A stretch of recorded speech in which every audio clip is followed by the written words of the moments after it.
Hi, I'm Matt O'Lean. And I'm Kendra O'Brien, and we're members of the 2020 Fargo Film Festival Committee. Welcome to the 2020 Fargo Film Festival preview show. Here's an inside look at this year's festival.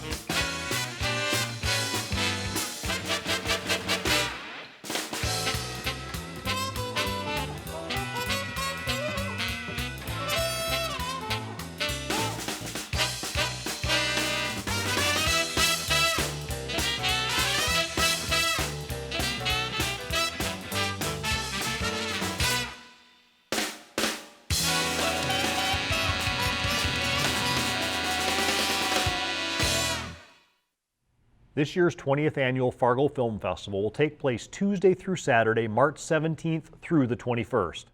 This year we had hundreds of entries from dozens of different states and many foreign countries. The Fargo Film Festival is committed to showcasing high-quality independent films and giving opportunities to filmmakers to show their work in the state-of-the-art and historic Fargo Theater, as well as the fantastic, intimate second screen next door to the main theater called Fargo Theater Off-Broadway. Films will be shown in 7 categories: narrative feature, narrative short, documentary feature, documentary short, experimental, animation, and student. The festival also contains informational seminars in addition to networking opportunities and provocative lunch panel discussions featuring filmmakers, film academics, and people in the film industry. More than anything, the festival is about movies. Movies that entertain and inform, movies that provoke thought and spark discussion. The venues for this year's festival are the beautiful and historic Fargo Theater, which is our main venue, and the popular and intimate second screen Fargo Theater Off-Broadway, located right next to the original Fargo Theater in downtown Fargo. For the festival's first 19 years, the Fargo Theater's former executive director Margie Bailey and current executive director Emily Beck, along with members of the various film festival judging committees, have been committed to expanding the audience for the festival. The festival will open on Tuesday afternoon, March 17th, with a special kickoff press conference to be held at noon, at which time Best of Show winners will be announced. This is the 6th year that films will be screened starting on Tuesday afternoon. We've increased our number of entries in recent years, which means we have more quality films and product to showcase.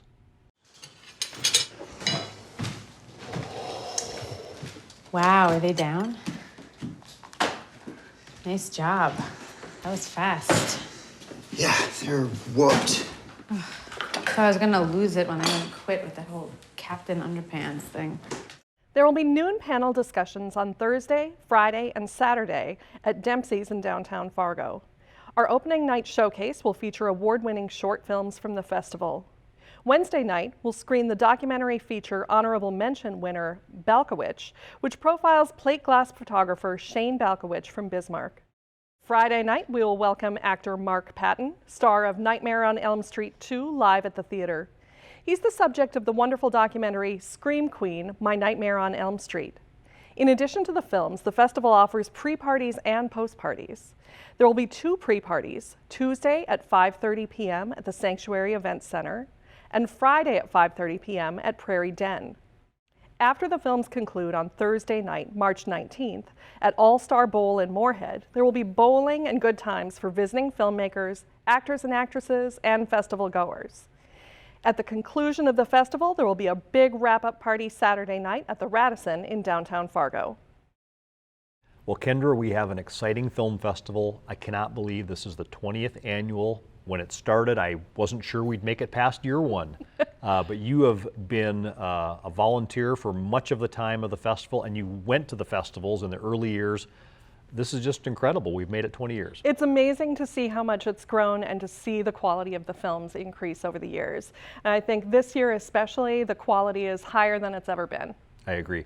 And the Friday afternoon, March 20th, is going to be kind of a retrospective, right? Tell folks about that, of the Sure. 20 years. On Friday afternoon, we'll be welcoming some filmmakers who have been here previously with the festival, and we really want to make it into a party. So if you have time on Friday afternoon, you'll be able to see some of those previous films, visit with filmmakers, and we'll have cake. And it's a big cake, from what I understand. It is. I mean, it's worthy of a 20th annual festival. There'll be cake to share. You'll be able to see some of the art from previous festivals. It's going to be pretty fun. Friday night, we're welcoming actor Mark Patton. Can you talk a little bit about why he's coming? Yeah, Kendra, this is interesting. He was the lead actor in Nightmare on Elm Street 2, which came out in 1985, and it's very different from the first Nightmare on Elm Street because there were gay undertones in the film, and Mark Patton is a gay actor, and his career really did not go where it was supposed to go after this. In the 80s, this was a very, being gay in Hollywood was not something that helped people's careers. Rock Hudson with AIDS and things like that. But now we have a documentary about Mark's career, Nightmare on Elm Street, Scream Queen, My Nightmare on Elm Street, and he's going to be here live on stage talking about kind of the impact this film had on his life, the documentary, and I think it's going to be really interesting to see. That sounds like a great conversation. I look forward to it. Now, Kendra, you were on animation. I was. And there were 2 Oscar-nominated animated shorts. Tell us about those. Sure. Well, it was my first year serving on the animation committee, and I loved it. The variety that came in was phenomenal, and the quality was just off the charts. So, as you mentioned, we had 2 Oscar nominees, and even more that were shortlisted for Oscars. The Oscar nominees have such an emotional impact. I think every one of the animation selections this year is going to connect with the audience, and it's amazing to me in a short film how much impact they can have. And we've got a variety of animation styles this year as well. Everything from stop motion to computer animation to pencil and paper. And so it's amazing what you can see in that time. And I also want to mention that there were 2 live-action short Oscar nominees in the narrative short category, Brotherhood, which ended up getting honorable mention at the film festival, and The Neighbor's Window, which won the narrative short category, and that's really a phenomenal film, isn't it? It is, and that film was just recognized also with an Oscar, and so if you need an indication of what quality films we're seeing in these categories, we've got representation from some really fantastic filmmakers. And a couple of special things that are going to happen at the festival. Our friend Tom Brandow will receive the Ted M. Larson Award, and he really is deserving of this, isn't he? He is, and he's been involved with the festival in such meaningful ways since the beginning. And then we also have 2 real good friends, Jenny Jensen and Peg O'Neill, who will receive the Margie Bailey Volunteer Spirit Award this year. Peg and Jenny have been active volunteers for many years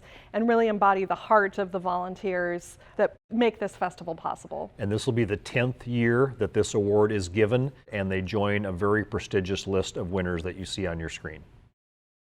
All right, let's now start talking about the individual categories. Let's start with narrative short, and jury chair Mike Strominger and his jury did a great job. This is a loaded category, and the honorable mention winner, Brotherhood, was an Oscar nominee for live action short. Absolutely, and it's so well deserving of that honor. It's a beautiful film that really gets into some of the emotional impact of the refugee crisis and how that can play out in a family structure. And Kendra, our winner is The Neighbor's Window, which just won the Oscar for live action short. So as Kendra mentioned earlier, we're not just telling you the quality of films is great. This is proof that we do recruit great films. And this is a film that's very ironic because you think it's about one thing when it starts and it ends up being about something else, doesn't it? We don't want to give too much away, but it's a great film. It is. It's beautifully shot, and it's a story that kind of makes you evaluate some of your own assumptions about other people. I think it's a great perspective, and I'm delighted to have it screen at the festival. We are delighted as well. And here's a clip now from the narrative short winner and recent Oscar winner, The Neighbor's Window. I mean, for real, what do they have jobs or clothes? I mean, all they do is host dance parties and sleep till noon and screw. I mean, you have no idea what it feels like to have your face constantly rubbed. Yes, I do. What, you think I like talking about how many times Luther pooped or who's doing drop-off? And I'm becoming the old geezer at work. I've even started getting gray pubic hairs, which I assume you haven't noticed because when would you? You're not the only one who misses being 20. Staying up all night, getting jiggy with it. Getting jiggy with it? You know that song came out before your friends were born. Ow. Well, it did. All right, let's move to narrative feature. Always a strong category, very strong this year. Our friend jury chair Tom Spear did a great job on this jury. And the honorable mention winner kind of has a Wes Anderson feel, The Planters. We love this movie. It does. And when you're watching these films, or if you come to a session of the festival, you can get hit with a variety of feelings, from those that'll make you cry, those that'll make you think. The Planters is a phenomenal feel-good movie with a beautiful look. I think it's exactly what I'd like to spend my Saturday afternoon doing, so I'm excited to see it screened for an audience. And the two actresses who are the stars directed it as well. Yes, and I think you feel that direction throughout. It's seamless in the acting and directing. There's a clear vision throughout the whole movie that's executed beautifully. I want to mention too, the director from International Falls is here. That's the name of a movie, shot up in International Falls. That'll be on Saturday night, Amber Page McGinnis. That's a wonderful movie, isn't it? It is, and another one where when you watch, you might have one idea of what might happen and surprises along the way. Beautiful storytelling. Our friend Flavio Alves is back. He won the narrative short category a few years ago with a film that was excellent, and he's back with The Garden Left Behind, and that'll be screening on the Friday afternoon 20th anniversary retrospective, and he's a great guest to have. Yes, and we love it when filmmakers return to the festival. It's great to be able to see their work progress, and so please come and see the film and have some cake. And our winning film is Hearts and Bones out of Australia, starring Hugo Weaving. From The Matrix and Lord of the Rings, and this is a really interesting thriller, isn't it? It is, and in the features, that time length gives a story really a lot of space to expand, and I think this story took its breathing room and does beautiful things. Let's take a look at a clip from the winning narrative feature film, Hearts and Bones.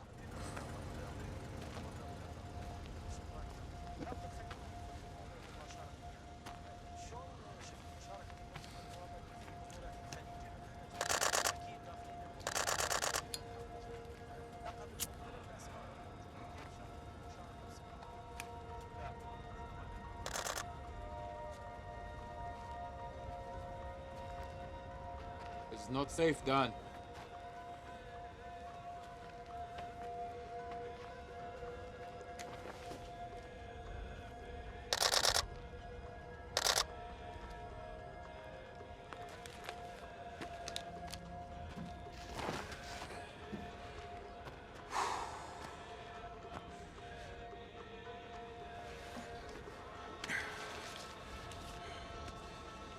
Can you read that? Ma'soom Aziz.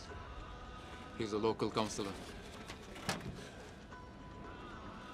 What's that?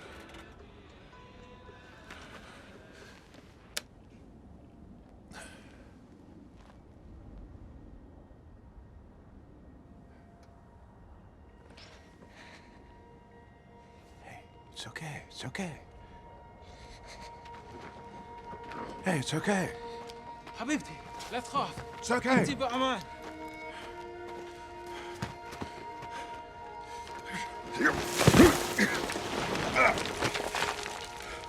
Dan! Please, get back. They are landmines.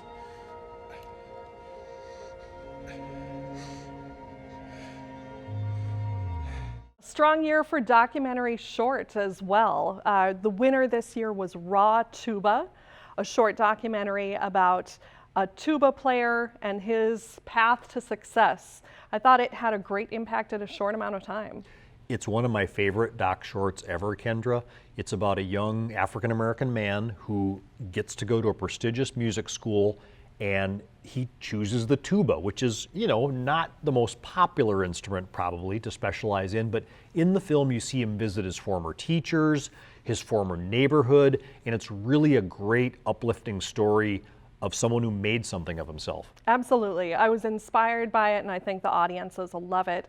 Raw Tuba is being shown on Tuesday night in the opening evening session. I think people will really enjoy that. I do too. Here's a clip from our documentary short winner, Raw Tuba. I'm here for my lesson. Do you know how long it's been? The last time we had lessons, the height was different. Yes, you didn't read No, rhythms. I didn't. I you had could never read been taught notes to a count. little bit. You're but 100% you couldn't read, right. Rhythms at all.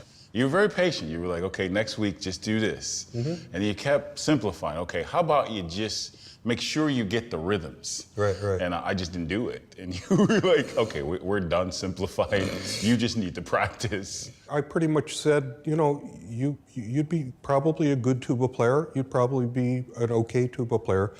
But okay tuba players and good tuba players aren't getting hired for work these days. And I was like, okay, I really shouldn't waste this time. And then just turned the corner. I appreciate that. Both you and Federley, we had what I call real-time moments. Yeah, yeah. Where it was like, here's where you decide to turn the corner or else you're gonna have serious trouble. All right, now a category near and dear to my heart, documentary feature. I was on this jury this year, and we had a tough choice to pick the winning film. It really was a tight vote. I'm happy to announce our honorable mention winner is Belkowitz, which is about Shane Belkowitz from Bismarck, who does plate glass photography. He's been in the news a lot lately because of a mural with Greta Thunberg, and this is a marvelous film, and they're all going to be here at the festival. I think it's great to get some of that local perspective in this film and see some of the art that's going on so near to us here in Fargo. And his plate glass photography, Kendra, if people don't know what we're talking about, it's just majestic to look at, isn't it? It is, and it's featured in museums all the way up to the Smithsonian. An older process that few people now are doing because of both the expertise that's needed and the expense. But it produces archival plate glass photos that will last for centuries. And Shane and the directors of the film will be here on Wednesday night, so come on out to see that.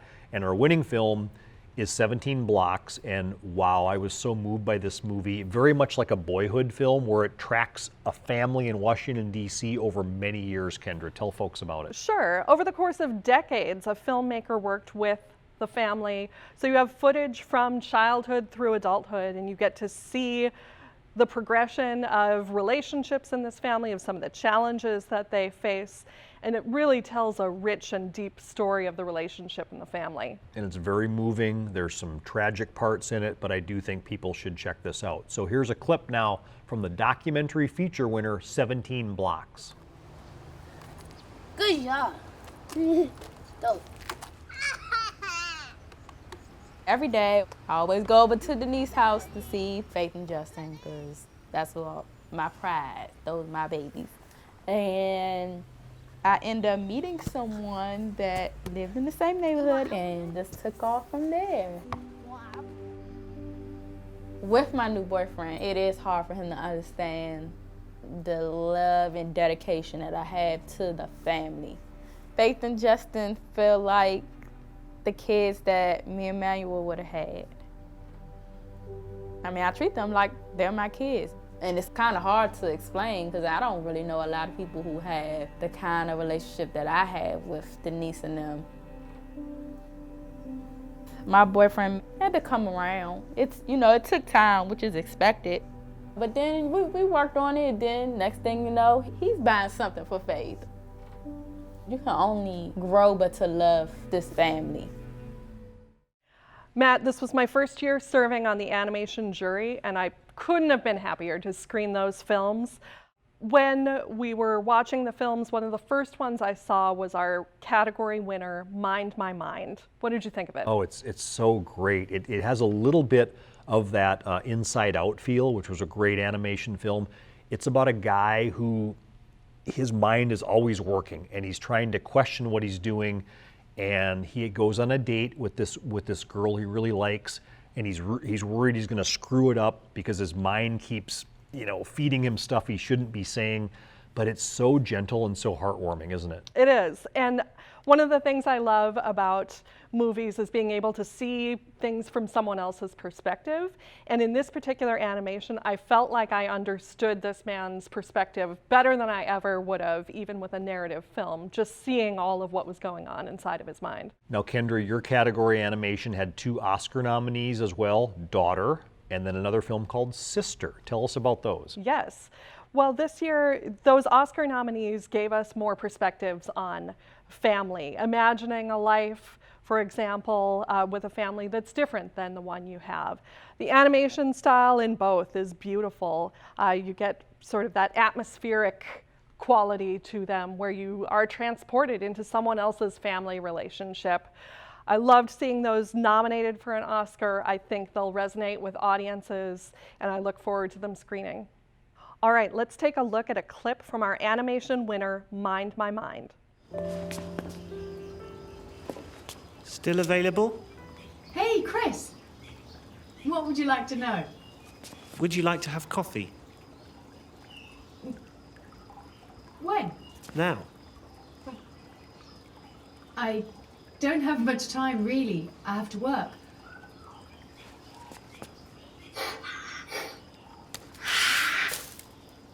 But maybe I could take a short break. For me, a spicy chocolate latte, please.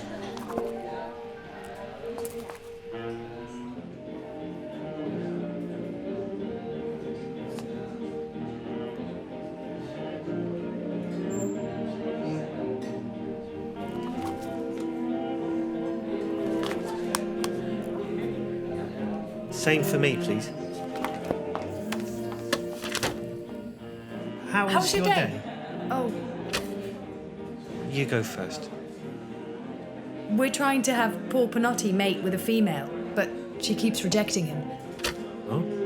How does she do that? Her colour turns very dark and she opens her mouth to him. If she would be receptive to him, then she'd turn a peachy pink. And your day?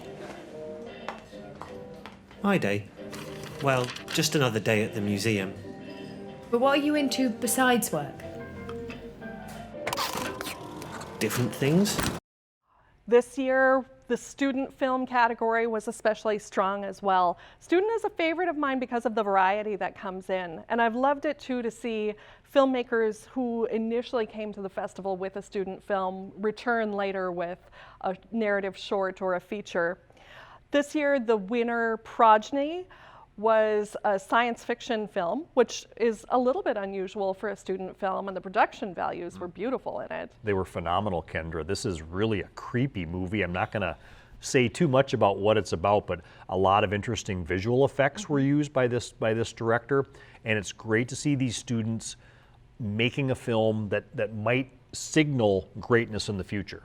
Yes, and I think as you see some of the student films sprinkled throughout the sessions, check out what talented filmmakers we have and what wonderful things you can see coming from them.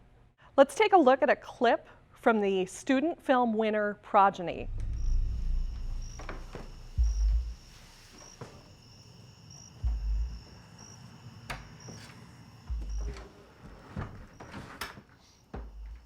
Honey?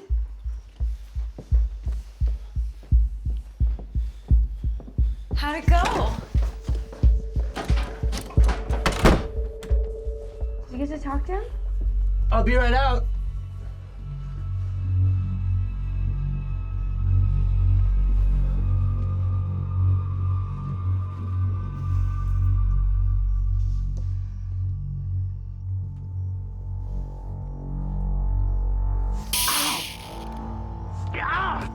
Tanner!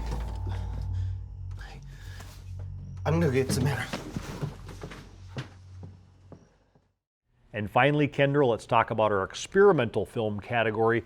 This is a category that some filmgoers get scared by, but oftentimes the filmmakers come, like Richard Millen came last year with his movie, and I think people need to open their minds and just check out a few of these experimental films, don't you? Absolutely, it's a horizon broadener. So while you can more easily maybe access a narrative or get into the story, when you sit down for an experimental film, you can let those visuals wash over you and come away with something you didn't expect. And interpret it maybe any way you want to as well. Yes. Let's take a look now at a clip from this year's experimental film winner, Blooming.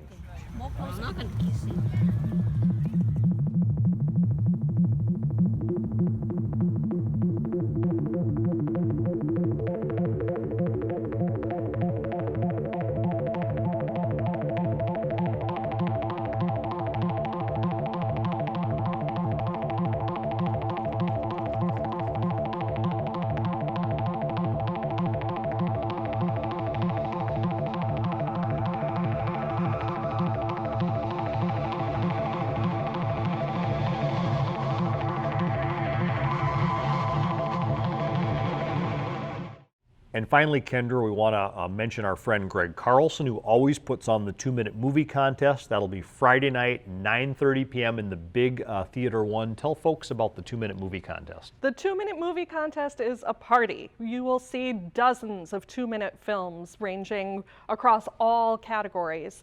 And it's great to see so many filmmakers represented at the festival. And you'll see things you love, you'll see things you might not love, but they'll be over in 2 minutes either way. And that session gets a little raucous sometimes with high school kids and college kids, and admission is $2. It's always been $2 to the 2-minute movie contest. We invite you to come and see that Friday night at 9:30. Well, that concludes the 2020 Fargo Film Festival preview show. Remember to check the websites for ticketing and festival pass information at fargofilmfestival.org or fargotheater.org, or call the theater at 701-239-8385. We'll see you at the festival March 17th through 21st. And remember, why go to Cannes when you can go to Fargo? We'll see you at the festival. So long.